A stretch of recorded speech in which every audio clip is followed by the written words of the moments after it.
OK. Alors, dans cette vidéo-ci, on va s'attaquer aux causes fondamentales de l'inflation. Et donc, ultimement, on va voir évidemment que c'est généralement causé par la création monétaire excessive, mais euh, c'est pas aussi simple qu'il n'y paraît. Donc, on va faire beaucoup de nuances puis de clarifications là, sur le processus à la fois de création monétaire. Ça, c'est une autre vidéo, mais euh, on va quand même clarifier, on va essayer de clarifier le plus possible ce qu'on entend par le processus inflationniste exactement. Donc, rappelons déjà c'est quoi l'inflation, puis qu'est-ce que c'est pas, tu sais. Donc, l'inflation, c'est tout simplement le phénomène par lequel le, le prix des biens et services dans l'économie augmente. Donc, c'est pas mal simple, hein, tu sais. Donc, lorsque le prix des biens et services augmente, en général dans toute l'économie, c'est le phénomène d'inflation. OK? Et donc, oublions pas ça. Donc, il y a d'autres formes d'inflation. Ça, c'est l'inflation officielle. Il y a d'autres formes d'inflation qui ne sont pas de l'inflation des biens et services, la hausse du prix des biens et services. Il y a de l'inflation financière, évidemment. Donc, lorsque le prix des actifs financiers gonfle énormément, on pourrait appeler ça finalement de l'inflation financière. Et il y a certaines conditions où la création monétaire va créer de l'inflation financière et pas nécessairement de l'inflation des biens et services, donc de l'inflation classique, on va dire. Il y a l'inflation par la dépréciation de la devise, qui vient évidemment généralement avec la création monétaire, qui va faire en sorte que notre devise sur les marchés mondiaux vaut moins, donc a moins de pouvoir d'achat, et par le fait même, ben, ça fait augmenter le prix des commodités, par exemple. Donc, tout ça, c'est d'autres formes d'inflation. Mais là, on va se pencher sur l'inflation euh, fondamentale, donc l'inflation dite euh, classique, quoi, donc par les biens et services, donc la hausse du prix des biens et services. Alors, il y a trois causes fondamentales de l'inflation officielle, donc la hausse du prix des biens et services. La cause la plus fondamentale, c'est l'inflation par la demande. Et par la demande. Les deux autres sont moins fondamentales et généralement temporaires, mais je vais quand même les mentionner. Les coûts de production qui augmentent, okay? Donc, les coûts de production qui peuvent augmenter et donc augmenter les prix des biens et services et donc l'inflation, évidemment. Et trois, la hausse du prix des importations pour différentes raisons, euh, qui peut évidemment provenir, entre autres, de la dépréciation de la devise. Donc, les importations deviennent plus chères et donc ça gonfle évidemment le prix du panier qu'on achète. Et donc, ça gonfle tout simplement l'inflation. Ce phénomène-ci, donc le prix des importations qui augmente l'inflation, est d'autant plus fort que le ratio importation sur PIB est élevé. Donc, les économies qui ont un ratio importation sur PIB élevé vont sentir, évidemment, le prix des importations plus fortement dans les coûts des biens, les prix des biens et services de l'économie domestique, alors que les économies où ce ratio-là est plus faible, bien évidemment, ce phénomène-là va être moins fort. Il va exister quand même, mais il va être moins puissant. Les deux, les coûts de production qui peuvent provenir des chaînes d'approvisionnement, du coût de l'énergie, toutes sortes de choses qui peuvent enrayer le processus de production. Donc, c'est ça ou le prix des importations, ces deux-là, on va revenir à la demande dans 2 secondes, ben, finalement, ça revient à, si vous connaissez là, le cadre de l'offre et de la demande agrégée. Donc, on a tout simplement à court terme l'offre agrégée de court terme et la demande agrégée.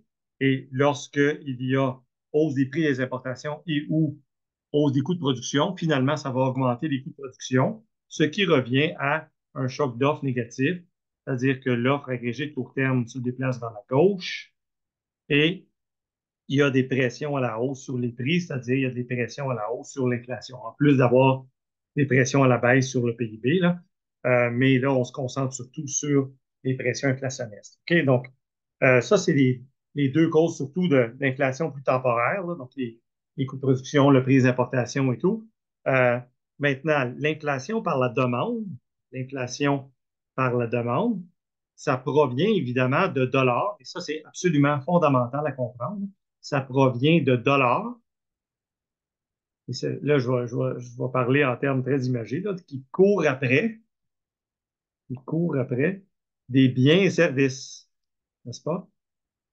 Des biens et services.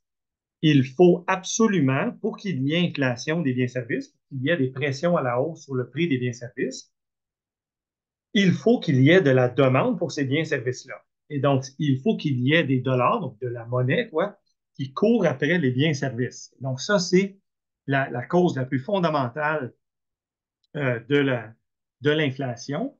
C'est lorsqu'il y a des, euh, des dollars qui deviennent de la demande pour des biens et services. OK? Et donc, ça, c'est important là, à comprendre.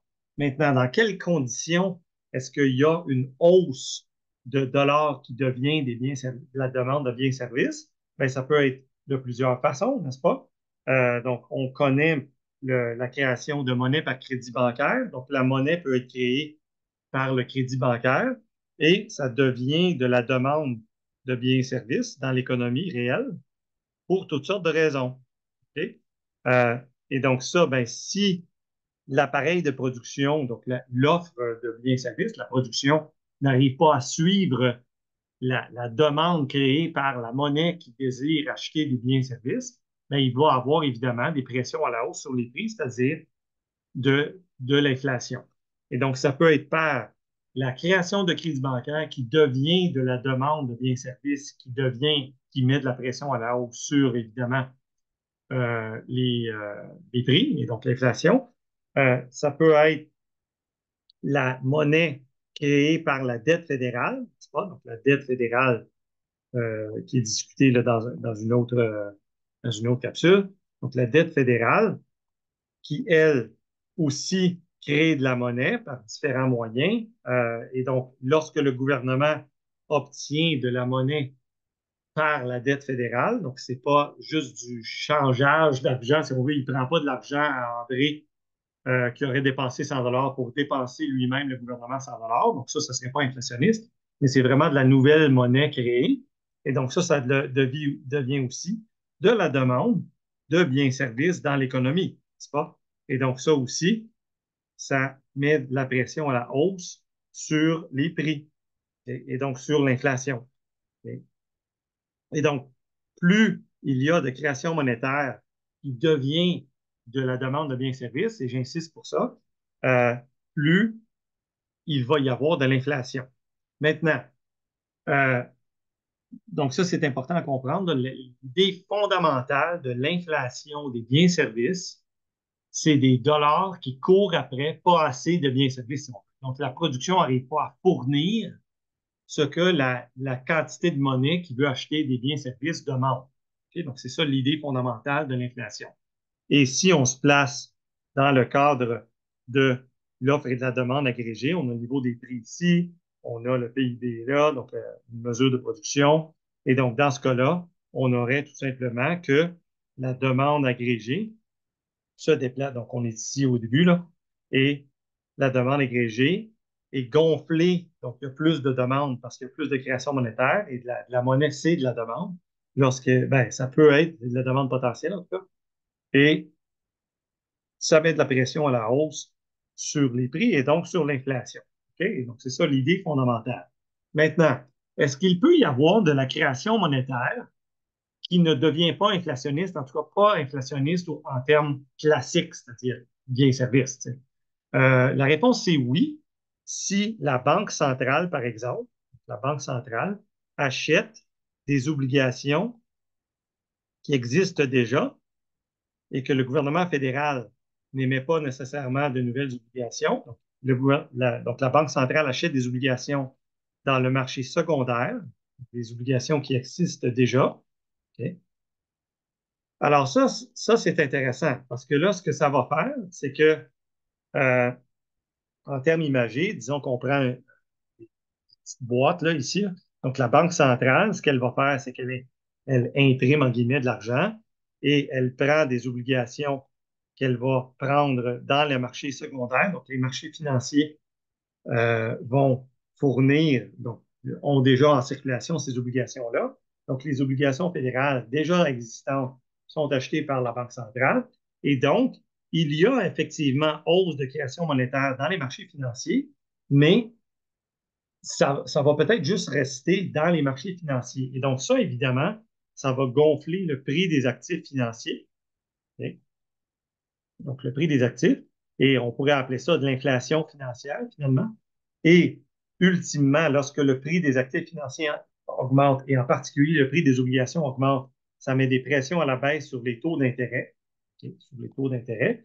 Et évidemment, ça va fournir de la demande et ça va aider à la demande de biens et services à cause des taux d'intérêt qui baissent, entre autres l'activité hypothécaire, tout ça, l'immobilier, ainsi de suite. Mais ce ne sera pas aussi direct que de la création monétaire qui devient de la demande directe de biens et services.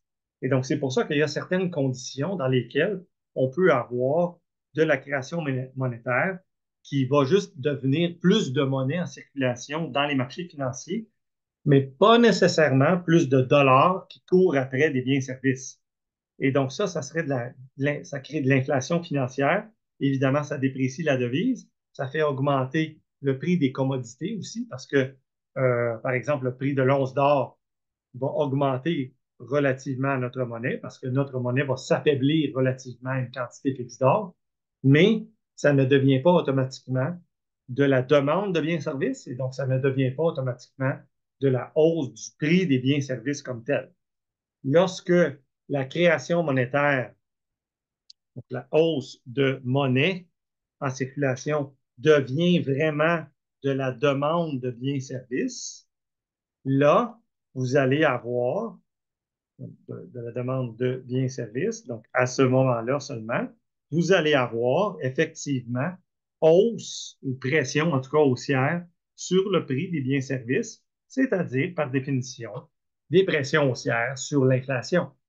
Et donc, il faut distinguer, là, parce que des fois, ça, c'est mélangeant. Là. Il y a des conditions, des fois, dans lesquelles il y a de la création monétaire, mais ça crée plus d'inflation financière que d'autres choses.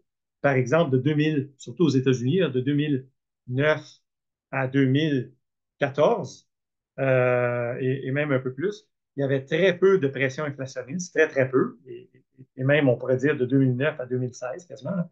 Il y avait très peu de pression inflationniste et pourtant beaucoup de création monétaire surtout 2009 à 2014. Donc, comment ça? C'est parce qu'il y a eu beaucoup d'inflation financière, mais il n'y avait pas beaucoup de demandes de biens et services parce que les gens remboursaient leurs dettes et ne voulaient pas dépenser. Et le gouvernement n'a pas dépensé tant que ça, finalement, relativement à ce qu'il y avait de choc sur l'économie. Et donc, l'économie était en surcapacité de production et donc même la hausse de demande ne créait pas beaucoup de pression sur le prix des biens et services. OK? Et donc, c'est ça les nuances importantes là, à apporter. Et justement, ça, on peut rajouter ce dernier petit point-là. Lorsque l'économie se trouve très en bas du potentiel, donc il y a une espèce de potentiel de production, la capacité de production de l'économie, et l'offre agrégée de court terme, bien qu'on la présente souvent comme étant à pente droite, comme une ligne à pente droite, là, ce n'est pas le cas. Donc, l'offre agrégée de court terme est plutôt convexe comme ça.